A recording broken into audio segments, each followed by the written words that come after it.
안녕하세요. 매일 새로운 사연을 전하는 읽어주는 사연 라디오입니다. 구독과 좋아요, 많은 공유 부탁드립니다. 오늘의 사연 시작할 안녕하세요. 결혼한 지 이제 6개월 된 31살 여자입니다. 정말이지 이런 문제로 갈등을 겪게 될 줄은 꿈에도 생각하지 못했네요. 남편은 올해로 36이고 위로 3살 차이 나는 형이 있고요. 저한테는 5살 차이 나는 여동생이 있어요. 결혼하기 전에는 이런 일이 있을 거라는 상상도 못했어요. 이젠 이미 늦어버렸단 걸 알지만 물을 수만 있으면 물러버리고 싶은 심정입니다.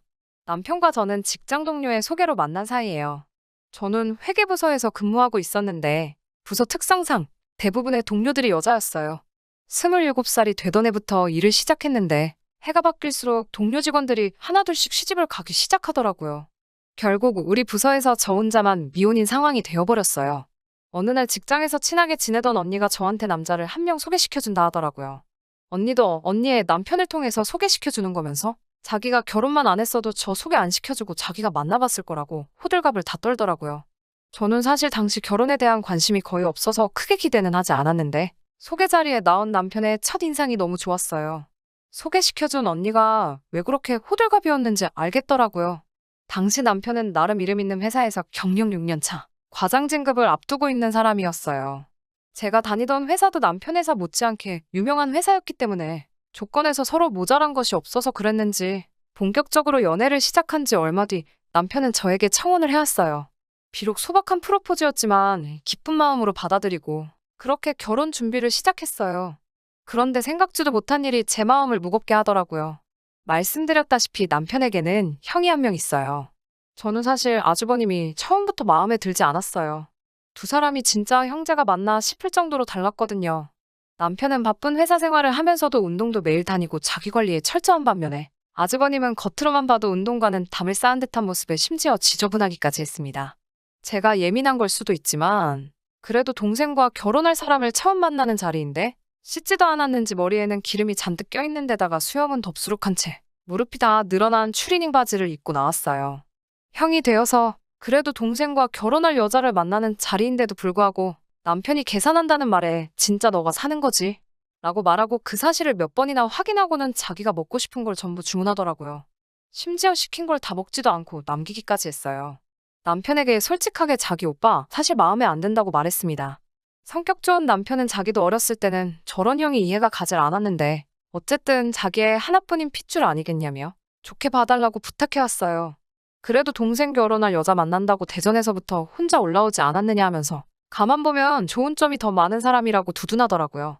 그 말에 당신네 오빠 날 보러 왔다기보다는 오빠가 밥 사준다는 말에 나온 거 아니야? 라고 되받아치려다 말았어요. 솔직히 남편이 형을 그렇게 챙겨준다는 게 마음에 들지 않았지만 그것보다 더 이해할 수 없었던 건 그 막장 아주버님을 향한 시어머니의 사랑이었어요. 동생인 남편이 형을 아끼는 것처럼 부모가 자식을 사랑한다는 건 당연한 일이라지만 그 정도가 너무 지나쳤다는 게 문제였어요. 결혼 이야기가 본격적으로 나오기 시작했을 때 대전으로 내려가 남편의 가족들과 함께 모여 식사를 한 자리가 있었어요. 40이 가까워가는 나이인데도 그 모양 그 꼴이라 그랬나? 응석을 부리고 있는 아주버님을 시어머니가 아주 쩔쩔매면서 어르고 달래더라고요. 하지만 시어머니는 그걸 첫째가 성품이 고와서 욕심 많은 제 남편한테 모든 걸 양보했기 때문에 아직 자리를 못 잡으신 거라 하시며 감사시더라고요. 제 남편이 욕심이 많다는 말도 이해가 가질 않았어요. 연년생이었다면 집안 사정 때문에 한 사람이 대학을 포기할 수 있다고 치더라도 3살이나 차이가 났음에도 이 정도의 차이가 있는 건 아주버님이 전혀 노력을 하지 않은 것 아닌가요? 물론 제 생각을 그 자리에서 누구에게도 말하지는 않았습니다.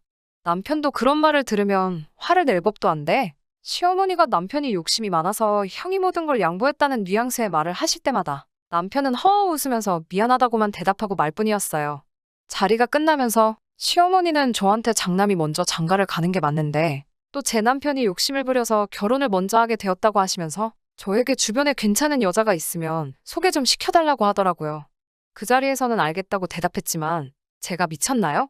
그런 사람 소개시켜주면 뒤에서 욕먹을 게 뻔했고 거기에 딱 봐도 혹시나 어떤 정신 나간 여자가 있어서 어쩌다 얻어 걸려 잘 되기라도 한다면 장남 먼저 장가 보낸다고 제 결혼이 미뤄질 수도 있는 판인 것 같은데 설령 진짜 저런 사람을 남편으로 받아들일 사람이 존재한다고 해도 소개시켜줄 마음은 없었어요. 남편은 회사 생활한 지도 오래됐고 그때부터 착실히 모아놓은 돈을 가지고 회사 근처에 있는 오피스텔을 전세로 가지고 있었어요. 저도 저금이 상당하기는 했지만 장남 노릇을 하고 있는 남편이 시가에 어느 정도 생활비를 보탰기 때문에 전세금을 빼고 두 사람의 돈을 합치더라도 서울에 아파트 구하기는 택도 없어 보였습니다. 시가의 생활비를 보내는 게 마음에 걸리긴 했지만 남편이 버는 돈이고 저와 결혼하면서 하던 걸 멈추라고 할 수도 없는 노릇이라 각자의 월급에서 150씩은 각자 자유롭게 관여하지 않고 쓸 수 있도록 하고 나머지 금액은 대출금 및 생활비나 공동으로 나가는 통장을 따로 만들어 관리하기로 했어요. 신혼집은 출퇴근 거리가 멀어지기는 하겠지만 서울을 조금 벗어나더라도 대중교통이 잘 되어 있는 곳을 알아보고 있었습니다. 그런데 어느 날 시어머니한테 연락이 왔어요. 아파트를 서울이 아닌 곳에 알아보고 있다는 소식을 듣고 전화했다고 하셨고 목소리는 조금 격앙되어 계신 것 같았습니다. 시어머니는 무리를 해서라도 서울에다가 집을 얻으라고 하시더라고요. 여차저차해서 서울에 무리해서 집을 구하려고 하면 대출을 그만큼 더 끼게 된다고. 그렇게 되면 저희들 저금에 이것저것 다 계산해보면 시댁에 드리는 생활비도 못 드릴 수도 있다고 말씀드렸어요. 그 말에 시어머니는 되보네? 그렇지. 생활비는 줄이면 안 되지. 라고 말하시면서 그러면 좀 더 머리를 써서 서울에 집을 구할 방법을 알아보라고 하시더군요. 너나 우리 아들이나 둘 다 똑똑하고 배운 사람들 아니냐면서요. 하지만 서울 집값이랑 저희가 배운 거랑 무슨 상관이 있겠어요. 그래서 서울에 꼭 집을 구해야만 하는 이유가 따로 있으신 거냐고 물어봤어요. 시어머니는 그 말에 이제 첫째도 자리 잡고 장가를 가려면 아무래도 대전보다는 서울에서 지내는 게 맞지 않겠냐고 하시더라고요. 대전 바닥이 터가 안 좋고 좁아 터져서 우리 첫째가 기도 못 펴고 있는 거라고. 첫째도 서울에서 생활을 해야지 장가도 가고 자리도 잡지 않겠냐는 말씀을 하시고 잘 좀 알아보라는 말만 한 번 더 반복하시고는 전화를 끊으셨어요. 무슨 말씀을 하시려는 건지 처음에는 전혀 이해를 하지 못했지요. 그러다가 문득 시어머니가 혹시 아주버님을 우리한테 보내려고 하는 건가? 하는 생각이 들더라고요. 당장의 저녁에 남편을 만나 시어머니가 이런 말을 하셨는데 혹시 시어머니가 아주버님을 우리 신혼집으로 보내려고 계획하고 계시는 거냐고 물어봤어요. 남편은 아니라고 대답했지만 난감한 표정으로 어쩔 줄 몰라 하고 있더라고요. 원체 거짓말도 잘 못하는 사람인지라 제게 뭔가를 숨기고 있다는 게 전부 표가 났어요. 당연히 저는 그 자리에서 뒤집어졌죠. 무슨 결혼도 하기도 전에 시부모 봉양하는 것도 아니고 40살 다 돼가는 아주버님 뒷바라지 하면서 살 일이 있냐고요. 미리 말 못해서 미안하다는 남편의 말에 이게 미안하다고 넘어갈 일이냐고 악을 바락바락 질렀습니다. 결국에는 저를 설득시키지 못한 남편은 제 편을 들어줬어요. 반쪽짜리 해결이긴 했지만 말이죠. 아주버님은 남편의 전셋집에서 혼자 살기로 했고 저희는 제가 알아본 대로 경기권으로 서울에서 조금 멀리 신혼집을 차리게 되었어요. 그 과정에서 대출을 엄청 많이 받아야 했지만 그건 아주버님을 독립시켜준 만큼 시가에 보내는 생활비에서 줄이기로 했고 아주버님도 남편 전셋집에서 사는 건 딱 1년만 시간을 주기로 했어요. 1년이 지나면 전세금은 가차없이 빼기로 했고 경우에 따라서는 대출이자의 일부를 아주버님이 내는 조건이었어요. 꽤나 손해보는 것 하나 없이 둥글둥글하게 넘어간 것 같지만 사실 그렇지 않았어요. 시어머니가 아주버님을 보통 아끼시는 게 아니잖아요. 그 와중에 제가 아주버님 앞길을 막고 형제의 우애를 파괴하는 아주 나쁜 여자가 되어버렸죠. 하지만 저는 상관없었어요. 시간은 대전이라 거리가 있는 편이고 정 뭐하면 안 보고 살겠다는 생각도 하고 있었고 절충해서 해결하기는 했지만 남편도 무조건 시댁에 얽매여 사는 사람처럼 보이진 않았기 때문이에요. 그렇게 아주버님과 시어머니를 제외한 모든 사람의 축복 속에서 저희는 결혼식을 올렸어요. 안 보고 살면 별일 없을 거라 생각한 게 저의 불찰이었어요. 제가 너무 쉽게 생각했었나 봐요. 얼마 전 일이에요. 유학가 있던 제 친여동생이 졸업을 하고 한국으로 돌아왔어요.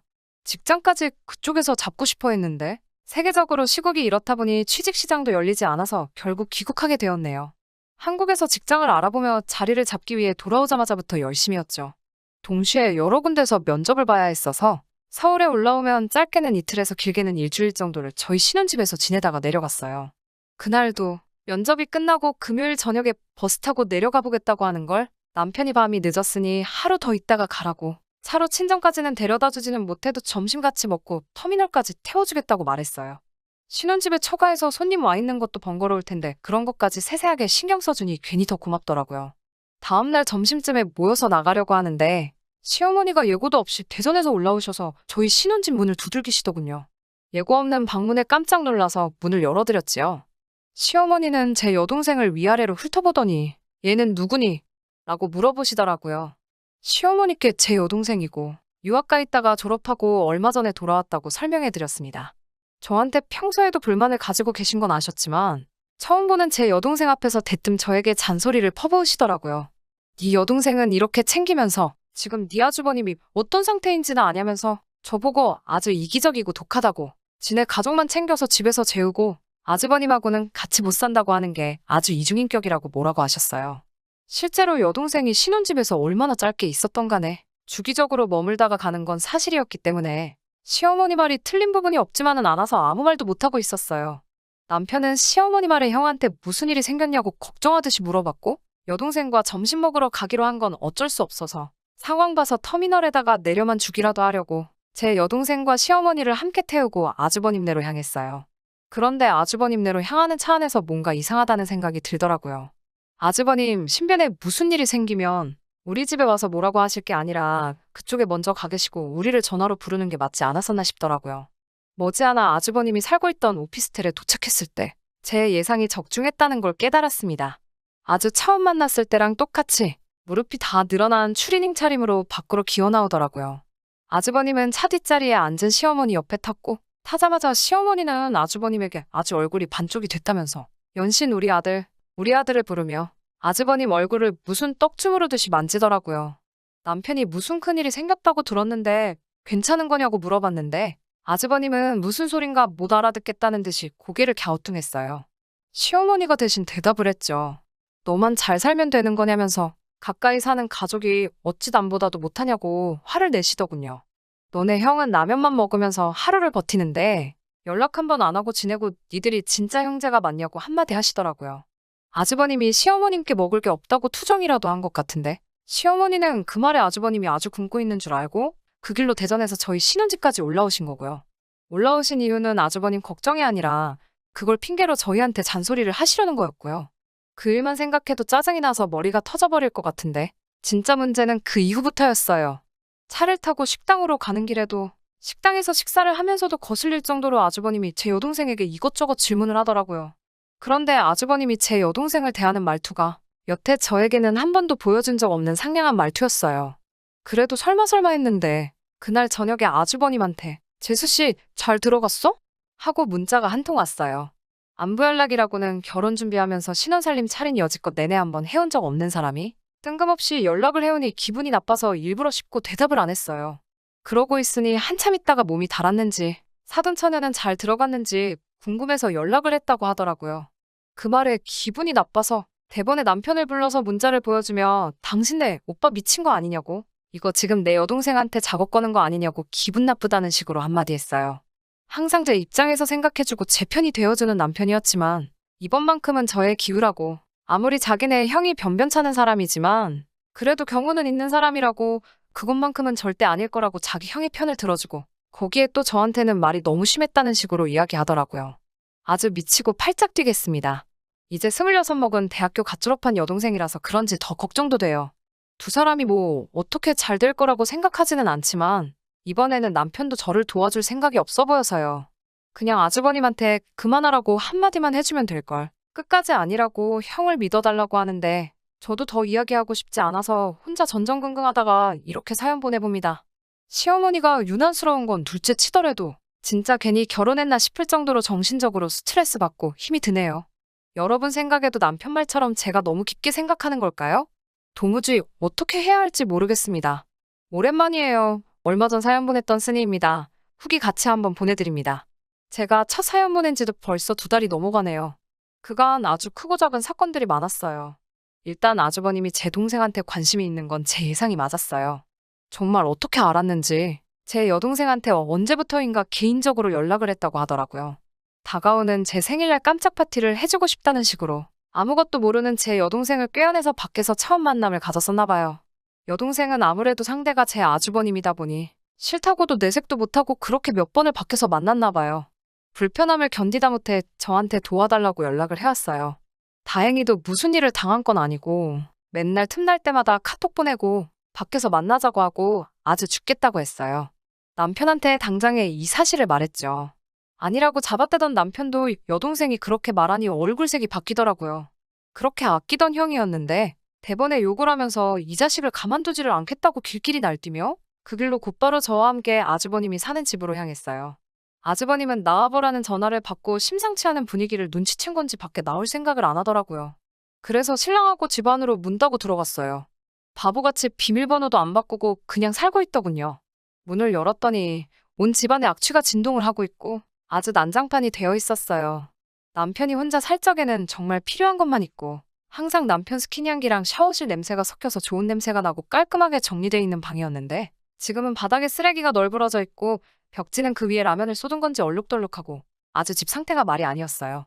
저희를 보자마자 어떻게 들어왔냐고 이거 지금 무단 침입이라고 경찰을 부르겠다 으름장이더라고요. 신랑이 아직 전셋집 자기 이름으로 되어 있는 거 모르냐고 말하고 집은 또 왜 이렇게 개꼬라지를 만들어놨냐고 한마디를 했어요. 전세금 뺄 때 원상복귀를 해놔야 하는데 아직 직장도 못 구한 사람이 무슨 돈으로 물어줄 거냐고 다그쳤어요. 아주버님이 남편한테 대놓고 야이 멍청아라고 부르고서 너가 아직 세상 물정을 모른다고 하더라고요. 이런 경우는 거의 민사로 진행이 돼서 소송비 부담 때문에 보통 집주인이 자기 돈 주고 고친다고 하더라고요. 그 말을 듣자마자 남편이 아주버님 얼굴을 한 대 올려붙였어요. 동생한테 한 대 맞은 아주버님이 많이 놀란 듯 보였지만 오히려 그 자리에서 제가 더 놀랐어요. 남편이 그 정도까지 할 거라고는 저도 상상도 못했거든요. 아무 말도 못하는 아주버님을 앞에다 두고 남편이 적당히 형님 대접해주면 모범은 못 돼도 도움은 되려고라도 해야지. 아주 나를 이혼당하게 하려고 작정을 한 거냐고 소리치더군요. 그리고 우리 처제한테도 연락할 생각 하지도 말라고. 지금은 이 정도로 끝나는데 앞으로 처제한테서 형 관련된 이야기가 한 번이라도 더 나오는 날에는 그때는 형이고 뭐고 이 정도로 끝나지는 않을 테니까 궁금하면 어디 한번 해보라고 소리를 바락바락 질렀어요. 아주버님은 남편한테 맞은 자리를 부여잡고 아무 말도 못하고 있었고 남편은 다음 주에 와서 확인할 거니까 집도 원상복구 해놓으라고 하고 저를 데리고 밖으로 나왔습니다. 나오면서 안 하면 무단 주거 침입으로 쫓겨나는 사람이 누구인가 한번 보자고 했어요. 정말 단 한 번도 보지 못한 남편의 모습에 놀라기도 했지만 무엇보다 찍소리도 못하는 아주버님 꼬라지를 보니 아주 속이 후련하더라고요. 건물에서 나와서 아직 차 시동도 걸지도 않았는데 그새 시어머니한테 일러 바쳤는지 곧바로 전화가 오더라고요. 얼마나 목소리가 크신지 전화기 너머로 소리가 저에게 들릴 정도로 언성을 높이셨어요. 대충 듣자 하니 시어머니는 제 탓부터 하고 있더군요. 결혼 전에는 싸움 한 번 하지 않던 우애 좋은 두 형제를 제가 다 갈라놨다며 아주 마귀 같은 걸 집에 들였다고 소리를 지르셨어요. 남편이 어머님한테 형이 무슨 짓을 했는지나 알고 계시냐고 이제 막 대학교 졸업한 여자인 걸 떠나서 지 친동생 마누라의 여동생한테 찝쩍대는 게 말이나 되냐고 따졌죠. 시어머니는 그게 뭐가 어떠냐면서 요즘 겹사돈이 문제될 게 어딨냐면서 오히려 그 사실을 제 여동생 탓을 하며 폭언을 하셨어요. 유학 다녀와서 여기저기 아무렇게나 굴러먹던 애라서 저의 사주로 둘 사이를 갈라놓으려 아주버님한테 먼저 꼬리를 친 게 분명하다는 식으로 말을 하더군요.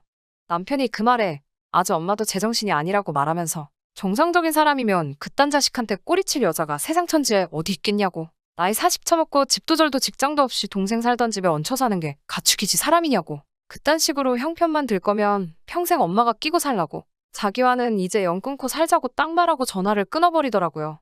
그 다음 주에 집 정리를 해놨나 보러 갔더니 집은 치워놓지 않고 아주버님은 짐 싸서 시가로 내뺀 것 같아요. 저희 돈을 들여서라도 집은 수리해놓고 전세금을 빼서 대출금을 갚으려고 합니다. 남편과는 앞으로 시댁에서 진심으로 사과하는 그날까지 아무런 교류 없이 남으로 지내겠다고 이야기했어요. 그 후에 따로 연락은 없었는데 시어머니한테서 남편이 보통 용돈을 붙이는 5일에 전화를 한 통 하시더라고요. 아마도 생활비를 왜 안 보내주냐 물어보려 하신 전화 같아서 제가 그냥 받지 말라고 했어요. 제 예상이 틀린 적이 없으니 남편도 이제는 제 예상을 무조건 믿어주더라고요. 이제 남편과 저 단둘이 행복하게 지내게 될 결혼 생활이 기대가 돼요. 후기까지 읽느라 길었을 텐데 끝까지 들어주셔서 너무 감사합니다. 긴 이야기 들어주셔서 감사합니다. 오늘의 사연은 여기까지입니다. 구독과 좋아요, 알람 설정해주시면 앞으로 더 좋은 사연으로 찾아오겠습니다. 감사합니다.